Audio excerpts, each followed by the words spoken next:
वहां सड़कों पे नमाज नहीं पढ़ी जाती है, वहां मस्जिदों से कोई माइक की आवाज नहीं आती है। यूपी में अब सड़कों पर नमाज नहीं होती, लाउडस्पीकर की आवाज धार्मिक स्थलों से बाहर नहीं आती। पश्चिम बंगाल के चुनावी रण में मुख्यमंत्री योगी आदित्यनाथ ने अपनी हर रैली से दहाड़ते हुए यही बयान दिया था। याद करिए वो तस्वीर जब शुभेंदु अधिकारी ने मंच पर योगी आदित्यनाथ के पैर छूकर आशीर्वाद लिया था और उन्हें भगवा गमछा पहनाया था। इसके बाद याद करिए शपथ ग्रहण का वो दिन जब खुद सीएम योगी ने शुभेंदु अधिकारी को रिटर्न गिफ्ट में एक भगवा गमछा पहनाया था।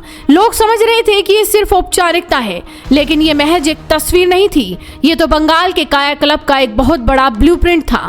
एक ऐसा संदेश जिसके कयास तभी से लगाए जा रहे थे कि बंगाल अब पूरी तरह भगवामय होने जा रहा है, और आज ठीक वैसा ही हो रहा है। शुभेंदु अधिकारी ने अपनी पहली ही कैबिनेट और हाई लेवल मीटिंग में साफ कर दिया है कि अब बंगाल में खेला नहीं बल्कि सीधे तौर पर योगी मॉडल चलेगा। इसकी गवाही दे रही है नवान राज्य सचिवालय से आई ये बेहद खास तस्वीर। इस तस्वीर को जरा गौर से देखिए, ये सिर्फ एक रूटीन मीटिंग नहीं है बल्कि बंगाल की सत्ता की बदलती तकदीर का सबसे बड़ा प्रतीक है। तस्वीर के केंद्र में है सूबे के नए मुखिया शुभेंदु अधिकारी, जो अपनी मुख्य कुर्सी पर बैठे हैं और उस कुर्सी पर बिछा हुआ है भगवा रंग का तौलिया।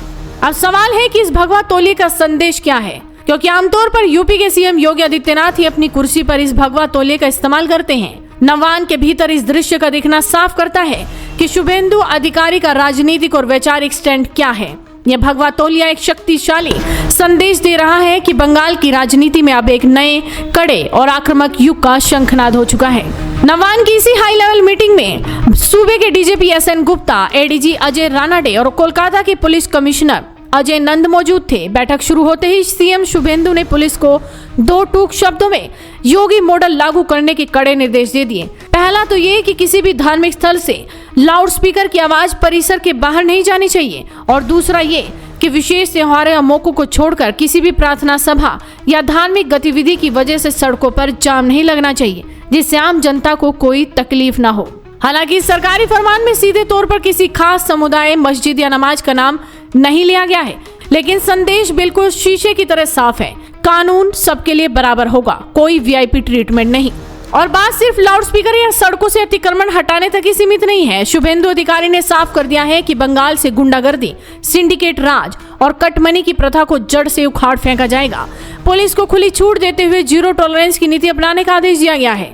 घुसपैठियों को बाहर निकालने का प्लान पूरी तरह से तैयार कर लिया गया है। मुख्यमंत्री का साफ और सख्त निर्देश है, अवैध हथियार बरामद करो और सांप्रदायिक हिंसा भड़काने की कोशिश करने वालों को बिना जमानत सीधे सलाखों के पीछे भेजो। इसके अलावा चुनावी हिंसा का भी पूरा हिसाब लिया जाएगा। साल 2021 और 2024 के चुनाव के बाद हुई हिंसा, गुंडागर्दी और रंगदारी के मामलों की फाइलें फिर से खोली जा रही हैं। 1300 से ज्यादा मामले अब सीधे जांच के दायरे में आ चुके हैं। महिलाओं की सुरक्षा सर्वोपरि है।